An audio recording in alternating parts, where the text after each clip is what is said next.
अध्याय 16 रहस्यमय तहखाना। रॉन ने अगले दिन नाश्ते के समय आ भरते हुए कहा, हम कितनी बार उस बाथरूम में गए थे और वह सिर्फ 3 टॉयलेट दूर थी। तब हम उससे आसानी से पूछ सकते थे, परंतु अब मकड़ियों की तलाश करना उनके लिए जितना मुश्किल था, उससे ज्यादा मुश्किल था मायूस मीना से कुछ पूछना।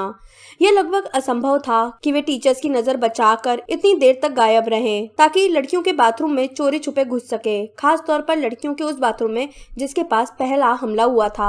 बहरहाल उनकी पहली क्लास यानी रूप परिवर्तन की क्लास में एक ऐसी घटना हुई जिससे कई सप्ताह में पहली बार उसके दिमाग में रहस्यमय तहखाने का विचार निकल गया। क्लास में आने के 10 मिनट बाद प्रोफेसर मैकगोनिगल ने उन्हें बताया कि उनकी परीक्षाएं एक हफ्ते बाद 1 जून को शुरू होंगी। परीक्षाएं? सीमस फिनिगन चीखा, हमें इस माहौल में भी परीक्षाएं देनी पड़ेंगी?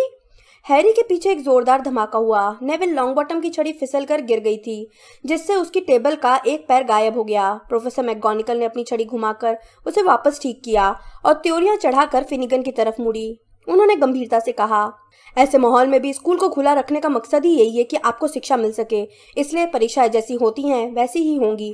और मुझे विश्वास है कि आप सब इन दिनों जमकर रिवीजन कर रहे होंगे। रिवीजन? हैरी ने सपने में भी नहीं सोचा था कि ऐसे माहौल में हॉगवर्ट्स में परीक्षाएं हो सकती हैं। कमरे में चारों तरफ विद्रोह भरी सुदबुदाहट होने लगी, जिससे प्रोफेसर मैकगोनिगल की त्योरियां गहरी हो गई। वे बोली, प्रोफेसर डंबलडोर के निर्देश थे कि स्कूल को यथासंभव सामान्य ढंग से चलाया जाए, और शायद मुझे बताने की जरूरत नहीं है कि इसमें यह पता लगाना भी शामिल था कि इस साल आपने कितना सीखा है। हैरी ने सफेद खरगोश की जोड़ी की तरफ देखा, जिसे उसे चप्पलों में बदलना था। उसने इस साल अब तक क्या सीखा था? वह किसी ऐसी चीज के बारे में नहीं सोच पा रहा था जो परीक्षा में उपयोगी साबित होंगी। रॉन की शक्ल देखकर ऐसा लग रहा था जैसे उससे हमेशा के लिए अंधेरे जंगल में जाकर रहने के लिए कह दिया गया हो। जरा सोचो तो सही, मैं इस टूटी छड़ी से किस तरह परीक्षा दूंगा? उसने हैरी को अपनी छड़ी दिखाते हुए कहा, जो इस समय जोर से सीटी बजाने लगी थी। परीक्षाएं शुरू होने के 3 दिन पहले प्रोफेसर मैकगोनिगल ने नाश्ते के समय एक और घोषणा की। मेरे पास एक अच्छी खबर है, वे बोली। यह सुनते ही बड़े हॉल में खामोशी छाने के बजाय अटकलें सुनाई देने लगी। कुछ विद्यार्थी खुशी से चिल्लाए, डंबलडोर वापस आ गए हैं। चीलघात की टेबल पर बैठी एक लड़की बोली, आपने नागशक्ति के वालिद को पकड़ लिया है। वुड रोमांचित होकर चीखा, क्विडिच मैच फिर से शुरू हो सकते हैं। जब कोलाहल शांत हो गया तो प्रोफेसर मैकगोनिगल बोली, प्रोफेसर स्प्राउट ने मुझे खबर दी है कि मंत्र कवच अब कटाई के लिए तैयार हैं। जिन लोगों को बेजान किया गया है, आज रात को हम उन्हें दोबारा होश में ले आएंगे। मुझे आपको यह याद दिलाने की जरूरत नहीं है कि शायद उनमें से कोई हमें यह बता देगा कि उस पर किस आदमी या चीज ने हमला किया था। मुझे आशा है कि इस भयानक वर्ष का अंत सुखद होगा और हम अपराधी को पकड़ लेंगे। खुशी का धमाका हो गया। हैरी ने नागशक्ति की टेबल की तरफ देखा। उसे देखकर हैरानी नहीं हुई कि ड्रेको मैल्फॉय खुशियां नहीं मना रहा था। बहरहाल रॉन कई दिनों बाद काफी खुश नजर आ रहा था। उसने हैरी से कहा, अब इससे कोई फर्क नहीं पड़ता कि हम मीना से नहीं पूछ पाए। जब हरमाइनी होश में आ जाएगी तो शायद उसके पास सारे जवाब होंगे। देखना, वह सुनकर पागल सी हो जाएगी कि परीक्षाएं शुरू होने में सिर्फ 3 दिन का समय है। उसने रिवीजन नहीं किया है। मेरे ख्याल से उस पर दया करते हुए उसे परीक्षाएं खत्म होने तक बेजानी रखा जाना चाहिए। तभी जिनी वीजली आई और हैरी के बगल में बैठ गई।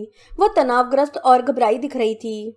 हैरी ने देखा कि उसके हाथ उसकी गोद में आपस में बंधे थे। रॉन ने अपनी प्लेट में थोड़ा और दलिया डालते हुए पूछा, क्या हुआ? जिनी ने कुछ कहा नहीं, पर उसने गुरुद्वार की टेबल पर चारों तरफ नजरें घुमाकर देखा। उसके चेहरे पर डर के भाव देखकर हैरी को किसी की याद आई। हालांकि वह याद नहीं कर पा रहा था कि जिनी को देखकर उसे किसकी याद आ रही थी। रॉन ने उसे देखते ही कहा, जो भी बात है कह डालो।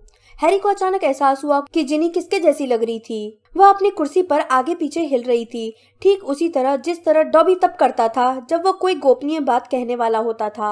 मुझे तुमसे कुछ कहना है, जिनी बुदबुदाई। उसने इस बात का पूरा ध्यान रखा कि वह हैरी की तरफ न देखे। हैरी ने पूछा, क्या बात है? जिनी को देखकर ऐसा लगा जैसे उसे सही शब्द नहीं मिल रहे हों। रॉन बोला, क्या? जिनी ने अपना मुंह खोला, परंतु उसके गले से आवाज नहीं निकली। हैरी आगे झुका और शांति से बोला, ताकि सिर्फ जिनी और रॉन ही उसकी बात सुन सके। क्या तुम रहस्यमय तहखाने के बारे में कुछ कहना चाहती हो? क्या तुमने कुछ देखा है? कोई अजीब तरह से व्यवहार कर रहा है। जिनी ने एक गहरी सांस खींची, परंतु ठीक उसी समय थका और पीला दिख रहा पर्सी वीजली उनके पास आ गया। जिनी, अगर तुमने खाना खत्म कर लिया हो तो मैं तुम्हारी कुर्सी पर बैठ जाता हूँ। मैं भूख से मरा जा रहा हूँ। मैं अपनी पहरेदारी की ड्यूटी खत्म करके सीधा चला आ रहा हूँ। जिनी ऐसे उछली जैसे अचानक उसकी कुर्सी में करंट फैल गया हो। उसने पर्सी की तरफ एक दहशत भरी उड़ती निगाह डाली और भागकर चली गई। पर्सी धम से बैठ गया और उसने टेबल से एक मग उठा लिया।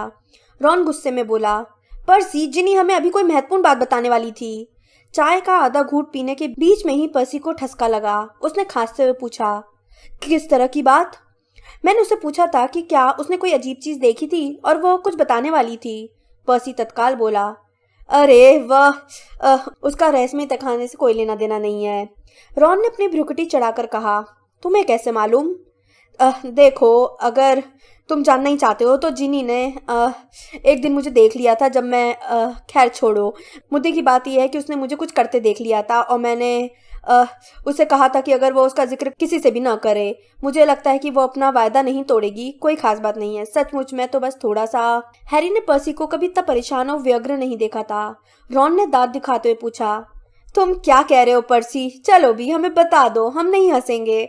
परंतु इसके जवाब में पर्सी नहीं मुस्कुराया। मेरी तरफ जरा रोल बढ़ाना हैरी, मैं भूख से मरा जा रहा हूँ। हैरी जानता था कि कल तक पूरी गुत्थी बिना उसकी मदद से सुलझ जाएगी, परंतु इसके बावजूद वो तैयार था कि अगर मौका मिला तो वो मायूस मीना से बात करने का अवसर नहीं गंवाएगा। और उसे यह देखकर खुशी हुई कि दोपहर के पहले उसे यह मौका मिल गया। यह तब हुआ जब गिल्डरॉय लॉकहार्ट विद्यार्थियों को जादू का इतिहास विषय की क्लास में ले जा रहे थे। लॉकहार्ट ने उन्हें कई बार आश्वस्त किया था कि खतरा गुजर चुका है और वे हर बार गलत साबित हुए थे, परंतु इस बार उन्हें सचमुच यकीन था कि विद्यार्थियों को गलियारों में सुरक्षित पहुंचाने की झंझट उठाने का कोई फायदा नहीं है। आज उनके बाल हमेशा की तरह चिकने नहीं थे। ऐसा लग रहा था जैसे वे रात को बहुत देर तक सोए नहीं थे और चौथी मंजिल पर पहरा दे रहे थे। उन्होंने एक मोड़ पर मुड़ते हुए कहा, मेरे शब्दों को अच्छी तरह से सुन लो। बेजान लोग अब होश में आ जाएंगे तो उनके मुंह से निकलने वाले पहले शब्द यही होंगे, यह हैग्रिड ने किया है। सच कहूं तो मैं हैरान हूं कि प्रोफेसर मैकगोनागल ने इन सब सुरक्षा प्रबंधों को जरूरी मानती हैं।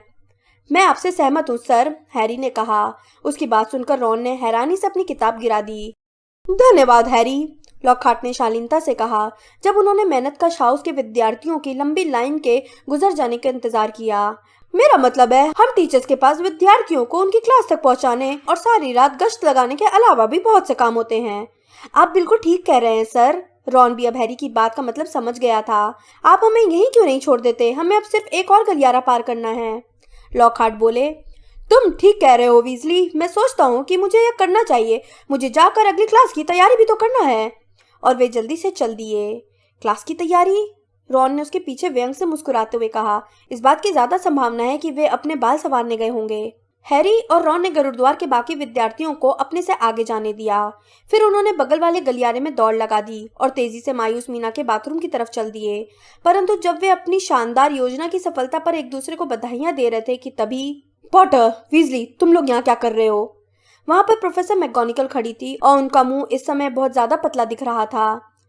हम लोग, रॉन अटकते हुए बोला, हम लोग जा रहे थे हरमाइनी को देखने, हैरी ने कहा। रॉन और प्रोफेसर मैकगोनागल दोनों से घूरने लगे। उसे देखे बहुत लंबा समय हो गया है प्रोफेसर। हैरी ने जल्दी से बात आगे बढ़ाई और रॉन के पैर पर चढ़ गया। और हम सोच रहे थे कि हम अस्पताल में किसी न किसी तरह घुस जाएंगे और उसे बताएंगे कि मंत्र कवच लगभग तैयार है और अब चिंता करने की कोई बात नहीं है। प्रोफेसर मैकगोनागल अब भी उसकी तरफ घूर रही थी। एक पल के लिए तो हैरी को लगा कि वे गुस्सा होने वाली हैं, परंतु जब वे बोली तो उनकी आवाज भर्रा रही थी। जाहिर है, उन्होंने कहा। हैरी ने आश्चर्य से देखा कि उनकी मनकेदार आंखों में एक आंसू चमक रहा था।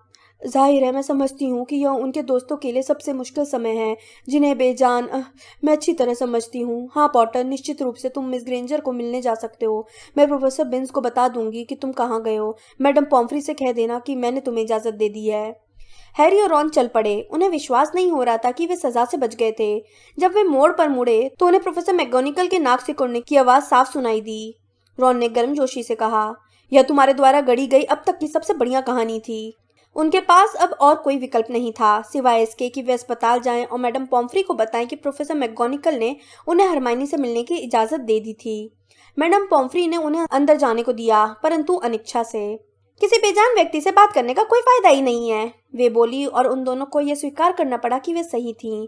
वे हरमाइनी के पास बैठ गए। यह साफ था कि हरमाइनी को जरा भी आभास नहीं था कि कोई उससे मिलने आया था। अगर हरमाइनी को तसल्ली देने के बजाय उन्होंने उसके सिरहाने के पास रखे कैबिनेट से भी कहा होता कि चिंता की कोई बात नहीं है, तो भी कोई फर्क नहीं पड़ता। हरमाइनी के सख्त चेहरे को दुखी होकर देखते हुए रॉन बोला, मैं सोच रहा हूँ कि क्या उसने हमलावर को देखा होगा, क्योंकि अगर वह चुपचाप चोरी से उसके पास पहुंचा होगा तो उसे कैसे पता चला होगा। परंतु हैरी हरमाइनी के चेहरे की तरफ नहीं देख रहा था। वह उसके दाएं हाथ में ज्यादा रुचि ले रहा था। हरमाइनी का हाथ उसके कंबल के ऊपर रखा था और उसकी मुट्ठी बंधी हुई थी। हैरी ने पास झुककर देखा कि हरमाइनी ने अपनी मुट्ठी से एक मुड़े हुए कागज को कसकर पकड़ रखा था। यह तसल्ली करने के बाद कि मैडम पॉम्फ्री आसपास तो नहीं है, उसने यह बात रॉन को बताई। उसे बाहर निकालने की कोशिश करो, रॉन फुसफुसाया और उसने अपनी कुर्सी सरका ली ताकि मैडम पॉम्फ्री हैरी को न देख पाए। यह आसान काम नहीं था। हरमाइनी ने कागज को मुट्ठी में इतनी कसकर पकड़ रखा था कि हैरी को यकीन था कि यह फट जाएगा। जब रॉन पहरा दे रहा था तो हैरी ने कागज को खींचा, मरोड़ा और आखिरकार तनाव भरे कई क्षणों के बाद कागज बाहर निकल आया। यह कागज लाइब्रेरी की एक बहुत पुरानी किताब में से फाड़ा गया था। हैरी ने इसे उत्सुकता से सीधा किया और रॉन करीब आ गया ताकि वह भी इसे पढ़ सके।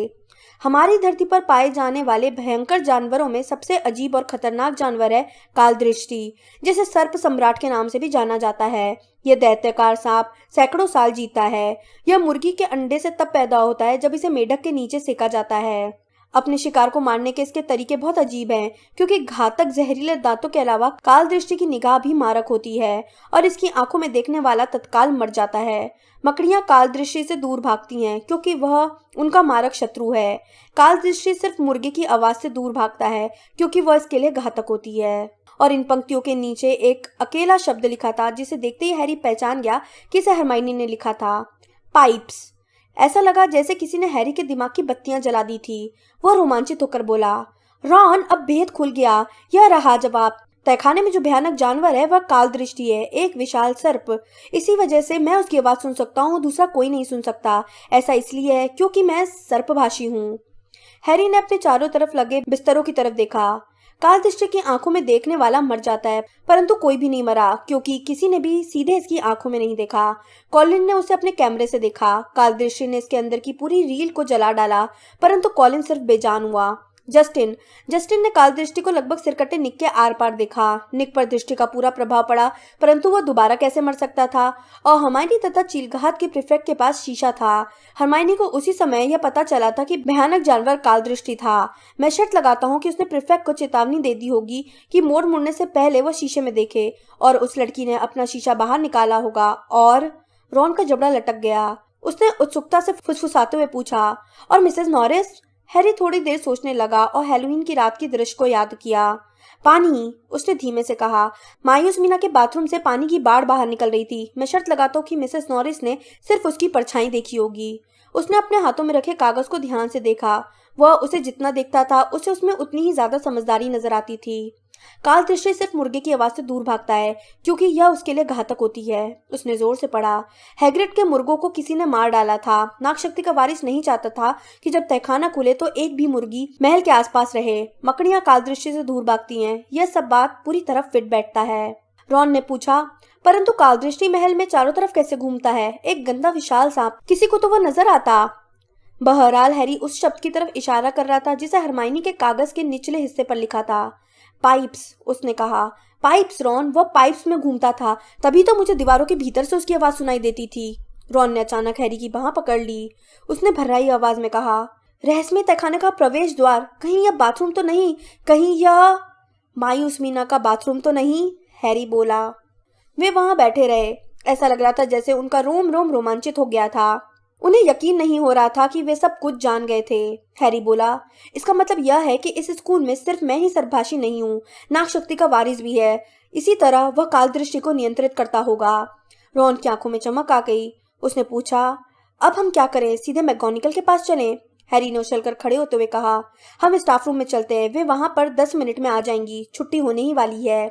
वे नीचे की मंजिल की तरफ भागे। वे नहीं चाहते थे कि उन्हें किसी और गलियारे में पकड़ा जाए, इसलिए वे सीधे वीरान स्टाफ रूम में चले गए। यह एक बड़ा कमरा था जिसमें गहरे रंग की लकड़ी की कुर्सियां भरी थीं। हैरी और रॉन चारों तरफ चहलकदमी करते रहे। वे इतने रोमांचित थे कि उनसे बैठा भी नहीं जा रहा था।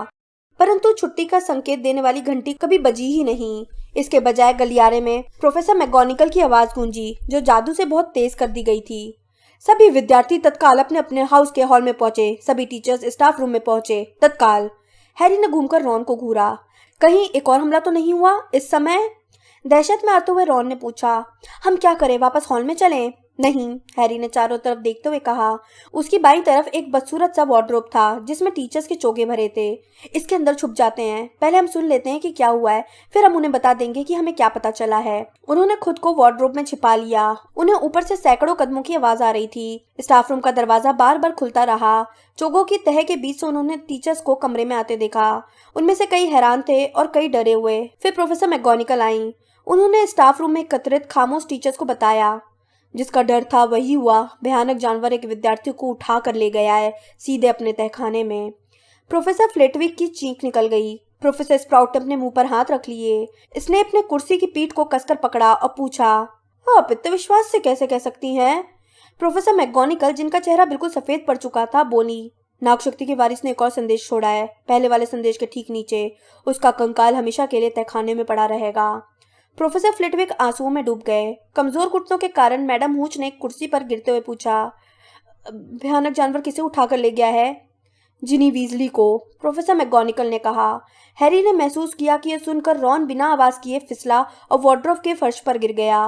प्रोफेसर मैगोनिकल बोली, हमें सभी विद्यार्थियों को कल ही घर भेजना होगा। अब हॉगवर्ट्स बंद हो जाएगा, डंबलडोर हमेशा कहते थे। स्टाफ रूम का दरवाजा एक बार फिर धड़ाक से खुला।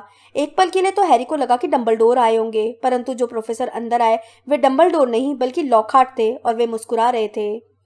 माफ कीजिए, जरा आंख लग गई थी, क्या हो गया?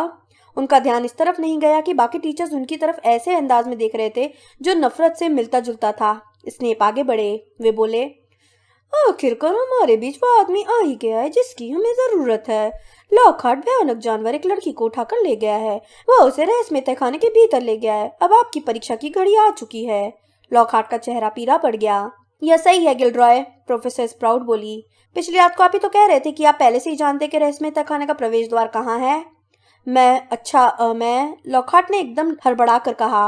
प्रोफेसर फ्लिटविक ने सुरीली आवाज में कहा, हाँ, आपने मुझे भी बताया था कि आप यकीन के साथ जानते हैं कि इसके भीतर क्या है। क्या मैंने बताया था? मुझे याद नहीं आ रहा है। स्नेप बोले, मुझे अच्छी तरह याद है। आपने मुझसे कहा था कि आपको इस बात का अफसोस है कि हैग्रिड के गिरफ्तार होने से पहले आपको उस भयानक जानवर से जूझने का मौका नहीं मिला। क्या आपने यह नहीं कहा था कि पूरे महल को गलत तरीके से संभाला गया है और आपको शुरू से ही मामले में पूरी छूट दे देनी चाहिए थी? लॉकहार्ट ने अपने सख्त चेहरे वाले सहयोगियों की तरफ घूरा। मैं सचमुच नहीं, आपने शायद गलत समझ लिया। तो यह तय रहा, हम यह काम आप पर छोड़ते हैं गिल्डरॉय, प्रोफेसर मैगोनिकल ने कहा। यह काम करने के लिए आज रात का समय बहुत अच्छा रहेगा। हम आपको वचन देते हैं कि आपके रास्ते में कोई नहीं आएगा। आप भयानक जानवर से अकेले ही मुकाबला करने में सक्षम हैं। अब अंततः हम आपको उससे अपने तरीके से निपटने की पूरी छूट देते हैं। लॉकहार्ट ने घबराकर चारों तरफ देखा, परंतु उनके बचाव के लिए कोई आगे नहीं आया। वे इस समय दूर दूर तक आकर्षक नहीं दिख रहे थे। उनके होंठ कांप रहे थे और आमतौर पर नजर आने वाली उनकी दांत दिखाऊ मुस्कान के न रहने से उनकी ठुड्डी कमजोर दिख रही थी और वे दुबले नजर आ रहे थे। आखिरकार वे बोले, बहुत अच्छा, मैं अपने ऑफिस में जाता हूँ और तैयारी करता हूँ। और वे कमरे से चले गए। ठीक है, प्रोफेसर मैगोनिकल बोली, जिनके नथुने फड़क रहे थे। इस तरह इससे तो हमारा पीछा छूटा। अब सारे हाउसों के प्रमुख जाएं और अपने विद्यार्थियों को बताएं कि क्या हुआ है। उन्हें बता दें कि हॉगवर्ट्स एक्सप्रेस उन्हें कल सुबह अपने घर ले जाएगी। बाकी के लोग कृपया यह सुनिश्चित करें कि कोई विद्यार्थी हाउस के हॉल के बाहर न रह गया हो। टीचर्स उठे और एक एक करके चले गए। यह शायद हैरी के जीवन का अब तक का सबसे बुरा दिन था। वह, रॉन, फ्रेड और जॉर्ज गुरुद्वार के हॉल के एक कोने में एक साथ बैठे थे, परंतु एक दूसरे से कुछ कहने में असमर्थ थे। पर्सी वहां नहीं था। वह पहले तो मिस्टर और मिसेस वीजली को उल्लू भेजने गया और फिर उसने खुद को अपने कमरे में बंद कर लिया। दोपहर पहले कभी इतनी लंबी नहीं लगी थी, न ही कभी गुरुद्वार की टावर इतनी भीड़ भरा होने के बावजूद खामोश रहा था। सूर्यास्त के करीब फ्रेड और जॉर्ज से वहां नहीं बैठा गया, इसलिए वे अपने बिस्तर पर चले गए। वह कुछ जानती थी, रॉन बोला। स्टाफ रूम के वार्डरोब में जब वे अंदर घुसे थे, उसके बाद से रॉन का मुंह पहली बार खुला था। इसलिए उसे भयानक जानवर ले गया। वह हमें जो बताने वाली थी वो पर्सी के बारे में कोई मूर्खतापूर्ण बात नहीं थी। जरूर उसे रहस्यमय तहखाने के बारे में कोई बात पता चली होगी, इसलिए उसे वहां। रॉन ने अपनी आंख तेजी से मली। मेरा मतलब है, उसका खून तो शुद्ध है, कोई और कारण हो ही नहीं सकता।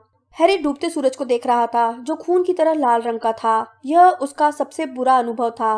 पहले कभी उसे उतना बुरा महसूस नहीं हुआ था। काश वे कुछ कर सकते, कुछ भी। रॉन बोला, हैरी, क्या तुम्हें लगता है कि इस बात की जरा भी संभावना है कि वह जिंदा? हैरी नहीं जानता था कि वो क्या कहे। उसे समझ में नहीं आ रहा था कि जिनी अब तक जिंदा कैसे रह सकती थी। फिर रॉन ने कहा, क्यों ना हम एक काम करें, मैं सोचता हूँ कि हमें जाकर लॉकहार्ट से मिलना चाहिए।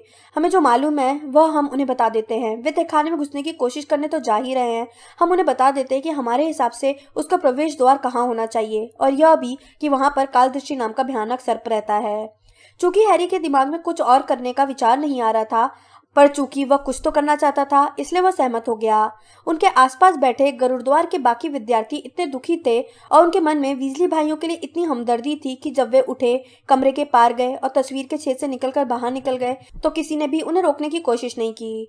जब वे लॉकहार्ट के ऑफिस पहुंचे तो अंधेरा होने लगा था। अंदर से कई आवाजें आ रही थी। उन्हें खुचरने, उखाड़ने, ठोकने और तेज तेज चलने की आवाजें सुनाई दी। जब हैरी ने दरवाजा खटखटाया तो अंदर अचानक खामोशी छा गई। फिर दरवाजे में एक हल्की सी दरार दिखी और उन्होंने देखा कि लॉकहार्ट की एक आंख उसमें से बाहर झांक रही थी। ओह पॉटर, वीजली, उन्होंने दरवाजे को थोड़ा और खोलते हुए कहा। मैं इस समय जरा व्यस्त हूँ, तुम लोग जल्दी से बता दो तुम्हें क्या कहना है, हैरी ने कहा। प्रोफेसर, हम आपको कुछ बताना चाहते हैं। हम सोचते हैं कि इससे आपको मदद मिलेगी। लॉकहार्ट के चेहरे का जो हिस्सा उन्हें दिख रहा था वो बहुत परेशान सा था। अरे अच्छा, वैसे अगर यह बहुत जरूरी ना हो तो मेरा मतलब है, अच्छा ठीक है।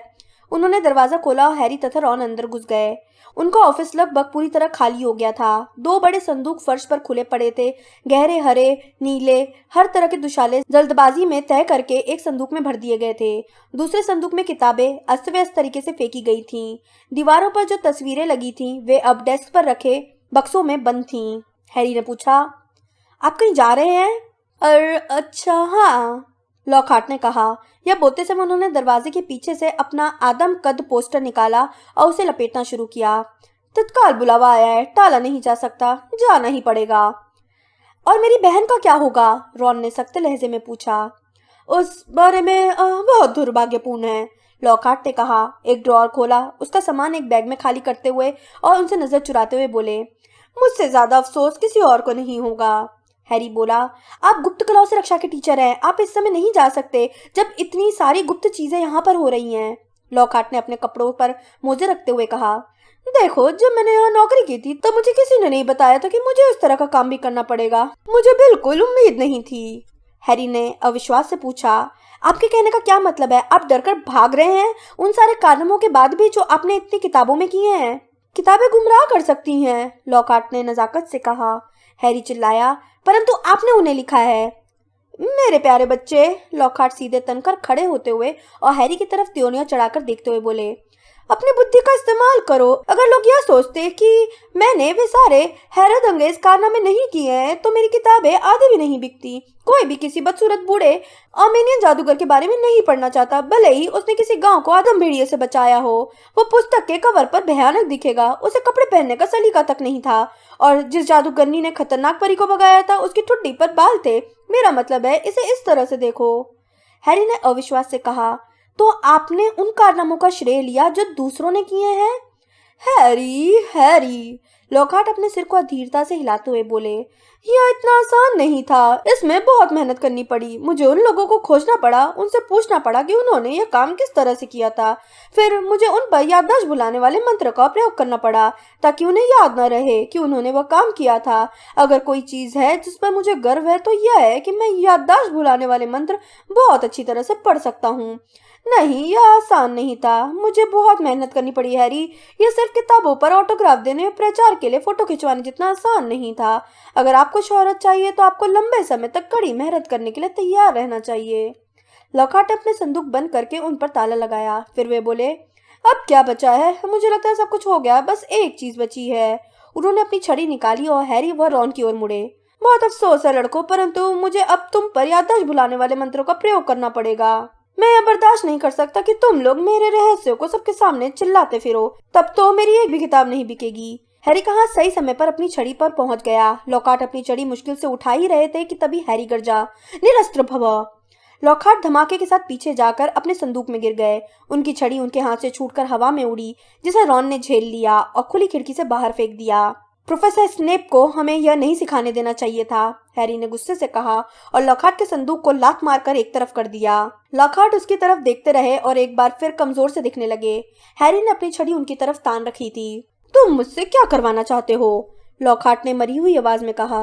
मैं नहीं जानता कि रहस्यमयी तहखाना कहाँ है। ऐसा कुछ नहीं है जो मैं कर सकता हूँ। तुम्हारी किस्मत अच्छी है। लॉकहार्ट का छड़ी दिखाकर खड़े होने का इशारा करते हुए हैरी बोला, हम जानते हैं कि तहखाना कहाँ है और उसके भीतर क्या है। आओ चलें। उन्होंने लॉकहार्ट को उसके ऑफिस से बाहर निकाला और सबसे पास वाली सीढ़ियों के नीचे उतरते हुए उस अंधेरे गलियारे में ले गए जहां दीवार पर संदेश चमक रहे थे।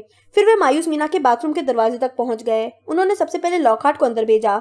हैरी यह देखकर खुश हुआ कि लॉकहार्ट कांप रहा था। मायूस मीना आखिरी टॉयलेट में बैठी थी। हैरी को देखकर वो बोली, अच्छा तो तुम हो। इस बार तुम क्या चाहते हो? हैरी ने कहा, मैं तुमसे यह पूछना चाहता हूँ कि तुम्हारी मौत कैसे हुई थी। मीना का पूरा हुलिया तत्काल बदल गया। वह ऐसी दिख रही थी जैसे उससे इस तरह का खुशनुमा सवाल पहले कभी नहीं पूछा गया था। वह भयानक हादसा था, वो मजे लेते हुए बोली। यहीं पर हुआ था। मैं इसी टॉयलेट में मरी थी। मुझे पूरी घटना अच्छी तरह याद है। मैं इसमें इसलिए छुपी थी क्योंकि ऑलिव हॉर्नबी मुझे मेरे चश्मे की वजह से चिढ़ा रही थी। दरवाजे पर चटकने लगी थी और मैं रो रही थी और फिर मैंने किसी के अंदर आने की आवाज सुनी। उसने कोई अजीब बात कही। मुझे लगता है उसने किसी दूसरी भाषा में कुछ कहा था। जो भी हो, जिस बात पर मुझे गुस्सा आया वह यह थी कि यह किसी लड़के की आवाज थी। इसलिए मैंने दरवाजा खोला ताकि उसे वहां से भगाकर लड़कों के टॉयलेट में भेज दूं। और फिर मीना गर्व से फूल गई। उसका चेहरा चमक रहा था। मैं मर गई। कैसे? हैरी ने कहा। पता नहीं, मीना ने दबी आवाज में कहा। मुझे तो बस इतना याद है कि मैंने दो बड़ी पीली आंखों में देखा था। मेरा पूरा शरीर जकड़ सा गया। फिर मैं दूर तैरने लगी। उसने सपनीली नजरों से हैरी को देखा। और फिर मैं दोबारा यहाँ वापस आ गई। मैंने ठान लिया था कि मैं ऑलिव हार्नबी को सताऊंगी। वो पूरी जिंदगी अफसोस करती रही कि उसने मेरे चश्मे की हंसी उड़ाई थी। हैरी ने पूछा, तुमने वो आंखें ठीक ठाक कहाँ देखी थी? वहीं कहीं पर, मीना ने अपने टॉयलेट के सामने वाले सिंक की तरफ अस्पष्ट संकेत करते हुए कहा। हैरी और रॉन जल्दी से उस तरफ गए। लॉकहार्ट उनके ठीक पीछे था और उसके चेहरे पर दहशत के भाव थे। यह एक सामान्य सिंक की तरह ही दिख रहा था। उन्होंने इसकी बारीकी से जांच की, अंदर भी और बाहर भी। उन्होंने नीचे के पाइप की भी जांच की और फिर हैरी को एक चीज दिख गई। तांबे के नल के पास एक छोटे सांप की तस्वीर थी। जब हैरी ने उस नल को चलाने की कोशिश की तो मीना ने उत्साह से कहा, यह नल कभी नहीं चलता था। रॉन ने कहा, हैरी कुछ बोलो, सर्प भाषा में कुछ बोलो। परंतु हैरी ने काफी सोचा। वो अब तक सर्प भाषा से तभी बोल पाता था जब उसके सामने असली सांप था। उसने छोटी सी तस्वीर को घूरा और यह कल्पना करने की कोशिश की कि सांप असली था। उसने कहा, खुल जाओ। उसने रॉन की तरफ देखा जिसने अपना सिर हिलाया। रॉन बोला, हिंदी। हैरी ने दोबारा सांप की तरफ देखा और अपनी पूरी कल्पना की शक्ति से विश्वास करने की कोशिश की कि वो असली था। सिर हिलाने पर मोमबत्ती की रोशनी में उसे सांप हिलता हुआ सा दिख रहा था। उसने कहा, खुल जाओ। उसने कहा तो यही था, परंतु जो सुनाई दिया वो यह नहीं था। उसके मुंह से एक अजीब सी फुफकार निकली। तत्काल नल चमकदार सफेद रोशनी में नहा गया और घूमने लगा। अगले ही पल सिंक हिलने लगा। फिर सिंक नीचे धंस गया, नजरों से ओझल हो गया और उसकी जगह पर अब एक बड़ा पाइप दिखने लगा। यह पाइप इतना चौड़ा था कि इसमें आदमी भी आराम से फिसलकर जा सकता था। हैरी ने रॉन को हाफ कर सांस लेते हुए सुना और दोबारा ऊपर देखा। उसने फैसला कर लिया कि वह क्या करेगा। वह बोला, मैं नीचे जा रहा हूँ। जब उन्होंने तहखाने का प्रवेश द्वार खोज लिया था और जब तक इस बात की जरा सी भी, हल्की सी भी दूर तक संभावना थी कि जिनी जिंदा हो सकती है, तो अब वो पीछे कैसे हट सकता था? मैं भी, रॉन ने कहा। कुछ देर तक खामोशी छाई रही। अच्छा, तुम लोगों को मेरी जरूरत तो पड़ेगी नहीं, लॉकहार्ट ने कहा और उसके चेहरे पर उसकी पुरानी मुस्कुराहट की छाया दिख रही थी। मैं बस, उसने अपना हाथ दरवाजे के हैंडल पर रखा। परंतु रॉन और हैरी दोनों ने अपनी छड़ियां उसकी तरफ मोड़ दी। रॉन गुर्राया, तुम सबसे पहले अंदर जाओगे। सफेद चेहरे वाला लॉकहार्ट खुले पाइप के पास गया। उसके पास छड़ी नहीं थी। बच्चों, वो मरी सी आवाज में बोला, बच्चों से क्या फायदा होगा? हैरी ने उसकी पीठ में अपनी छड़ी झुकोई। लॉकहार्ट ने अपने पैर पाइप में लटकाए। मैं सचमुच नहीं सोचता, उसने कहना शुरू किया, परंतु तभी रॉन ने लॉकहार्ट को धक्का दे दिया और वो फिसलता हुआ नजरों से ओझल हो गया। हैरी तत्काल उसके पीछे गया। उसने खुद को पाइप में धीमे से डाला और फिर छोड़ दिया। यह एक बहुत लंबी, कीचड़ भरी, अंधेरी फिसल पट्टी पर फिसलने की तरह था। अंदर बहुत से पाइप कई दिशाओं में शाखाओं की तरह निकल रहे थे, परंतु और कोई पाइप इसके जितना बड़ा नहीं था। इस पाइप में कई मोड़ और घुमाव आए और फिर वह नीचे की तरफ सीधे ढाल में बदल गया। हैरी जानता था कि वो अपने स्कूल के बहुत नीचे की गहराई में चला गया है, तहखाने से भी ज्यादा गहराई में। अपने पीछे उसे रॉन की आवाज सुनाई दे रही थी, जो मोड़ों पर हल्का सा टकरा रहा था। और फिर जब वह चिंता करने लगा कि जमीन से टकराने पर क्या होगा, तभी पाइप समतल हो गया और वह इसके सिरे से बाहर निकलकर धप्प की आवाज के साथ गिरा। वह पत्थर की अंधेरी सुरंग के गीले फर्श पर गिरा था। यह सुरंग इतनी ऊंची थी कि इसमें खड़ा हुआ जा सकता था। थोड़ी दूरी पर लॉकहार्ट खड़ा था। उसका पूरा शरीर कीचड़ में सना था और उसका चेहरा भूत की तरह सफेद दिख रहा था। हैरी एक तरफ खड़ा रहा और कुछ समय बाद रॉन भी पाइप में सरसराता हुआ बाहर आ गया। हैरी बोला, हम स्कूल के मीलों नीचे होंगे। उसकी आवाज उस काली सुरंग में गूंज रही थी। शायद झील के नीचे। रॉन ने अंधेरी और गंदी दीवारों पर नजर दौड़ाते हुए कहा। वो तीनों अंधेरे में आगे देखने के लिए मुड़े। प्रकाशित भव, हैरी ने बुदबुदाकर अपनी छड़ी से कहा और उसमें रोशनी हो गई। चलो, उसने रॉन और लॉकहार्ट से कहा और वे चल पड़े। उनके कदम गीले फर्श पर जोर से छप छप की आवाज करते जा रहे थे। सुरंग में इतना अंधेरा था कि उन्हें सिर्फ कुछ दूर तक ही दिखाई दे रहा था। छड़ी की रोशनी में गीली दीवारों पर उनकी छायाएं भयानक दिख रही थीं। जब वे सावधानी से आगे बढ़े तो हैरी ने धीमे स्वर में कहा, याद रखना, कोई भी हरकत नजर आए तो अपनी आंखें तत्काल बंद कर लेना। परंतु सुरंग कब्र की तरह शांत थी। उन्होंने जो पहली अप्रत्याशित आवाज सुनी वह थी एक जोरदार चरमराहट। रॉन किसी चीज पर चढ़ गया था जो बाद में चूहे की खोपड़ी निकली। हैरी ने फर्श पर देखने के लिए अपनी छड़ी नीचे की। वहां पर उसे जानवरों की छोटी छोटी हड्डियां बिखरी दिखीं। उसने बहुत कोशिश की कि वह यह कल्पना न करे कि जब जिनी उन्हें मिलेगी तो किस तरह दिख रही होगी। हैरी सबसे आगे चलने लगा और सुरंग में एक अंधेरे मोड़ पर मुड़ गया। हैरी, वहां पर कुछ है, रॉन ने हैरी का कंधा पकड़ते हुए भर्राई आवाज में कहा। वे पत्थर की तरह खड़े होकर देखते रहे। हैरी को सुरंग के पार किसी बड़ी और घुमावदार चीज की आकृति दिख रही थी जो स्थिर थी। शायद वह सोया हुआ होगा, उसने बाकी दोनों की तरफ देखते हुए धीमे से कहा। लॉकहार्ट ने अपने हाथ अपनी आंखों पर कसकर रख लिए थे। हैरी उस चीज की तरफ देखने के लिए पलटा। उसका दिल इतनी तेजी से धड़क रहा था कि उसके सीने में दर्द होने लगा। हैरी बहुत धीमे धीमे अपनी आंखें कम कम खोलकर देखते हुए आगे बढ़ा। उसने अपनी छड़ी उठा रखी थी। छड़ी की रोशनी एक दैत्याकार कैंचुली पर पड़ी, जहरीले हरे रंग की। यह मुड़ी हुई कैंचुली सुरंग के फर्श पर पड़ी थी। जिस सांप ने कैंचुली छोड़ी थी वह कम से कम 20 फुट लंबा होगा। हे भगवान, रॉन हौले से बोला। अचानक उनके पीछे हरकत हुई। गिल्डरॉय के पैर जवाब दे गए। उठो, रॉन ने तेजी से कहा और अपनी छड़ी लॉकहार्ट की तरफ कर दी। लॉकहार्ट उछलकर खड़ा हुआ। फिर उसने रॉन पर छलांग लगा दी और उसे जमीन पर गिरा दिया। हैरी आगे की तरफ कूदा, परंतु तब तक देर हो चुकी थी। लॉकहार्ट हांफते हुए तनकर खड़ा हो गया था। रॉन की छड़ी अब उसके हाथ में थी और एक बार फिर उसके चेहरे पर चमकती मुस्कुराहट नजर आ रही थी। वह बोला, तुम्हारा खेल खत्म होता है लड़कों। मैं इस कैंचुली का कुछ हिस्सा स्कूल में ले जाऊंगा और सबसे कहूंगा कि बच्ची को बचाने में मुझे जरा सी देर हो गई और इसके बुरी तरह शत विशत शरीर को देखकर दुर्भाग्य से तुम्हारी याददाश्त चली गई। अपनी याददाश्त को अलविदा कह दो। उसने रॉन की सेलोटेप लगी छड़ी अपने सिर के ऊपर उठाई और चिल्लाया, विस्मृत भव। छड़ी में किसी छोटे बम की तरह धमाका हुआ। हैरी ने अपने हाथ अपने सिर के ऊपर रख लिए और दौड़ लगा दी। वह सांप की केंचुली की कुंडलियों पर फिसलते हुए आगे भाग रहा था। वह सुरंग की छत से गिरते बड़े पत्थरों से दूर जा रहा था जो फर्श पर धड़ाधड़ गिर रहे थे। अगले ही पल वह टूटी चट्टान की ठोस दीवार को देखता हुआ अकेला खड़ा था। रॉन, वो चिल्लाया, तुम ठीक तो हो रॉन? मैं यहाँ हूँ, चट्टान के पीछे से रॉन की दबी हुई आवाज आई। मैं तो ठीक हूँ, परंतु यह आदमी ठीक नहीं है। उसके मंत्र से उसकी खुद की याददाश्त चली गई। एक हल्की धम और एक जोरदार आह सुनाई दी। ऐसा लगा जैसे रॉन ने लॉकहार्ट के पैर पे लात मारी हो। रॉन हताशा भरे स्वर में बोला, अब क्या करें? हम पार नहीं जा सकते, इसमें तो सदियों लग जाएंगे। हैरी ने सुरंग की छत की तरफ देखा। उसमें कई बड़ी बड़ी दीवारें उभर आई थी। उसने पहले कभी जादू से इन चट्टानों जितनी बड़ी चीज को तोड़ने की कोशिश नहीं की थी। वैसे भी ऐसी कोशिश करने के लिए यह समय सही नहीं था। यह भी तो हो सकता था कि पूरी सुरंग ही धंस जाए। चट्टानों के पीछे से धम तथा आह की आवाज फिर से आई। वे समय बर्बाद कर रहे थे, जिन्हें कई घंटों से रहस्यमय तहखाने में थी। हैरी जानता था कि सिर्फ एक ही रास्ता था जिससे काम बन सकता था। वह रॉन से बोला, वही इंतजार करो, लॉकहार्ट के पास रहो, मैं आगे जाता हूँ। अगर मैं 1 घंटे में वापस नहीं आया तो। एक बहुत अर्थपूर्ण विराम था। मैं चट्टानों को थोड़ा खिसकाने की कोशिश करूंगा, रॉन बोला। ऐसा लग रहा था जैसे वो अपनी आवाज को सामान्य बनाए रखने की बहुत कोशिश कर रहा था, ताकि तुम वापस लौटकर इसमें से आ सको। और हैरी, थोड़ी देर में मिलते हैं। हैरी अपनी कांपती आवाज में थोड़ा आत्मविश्वास भरने की कोशिश करते हुए बोला।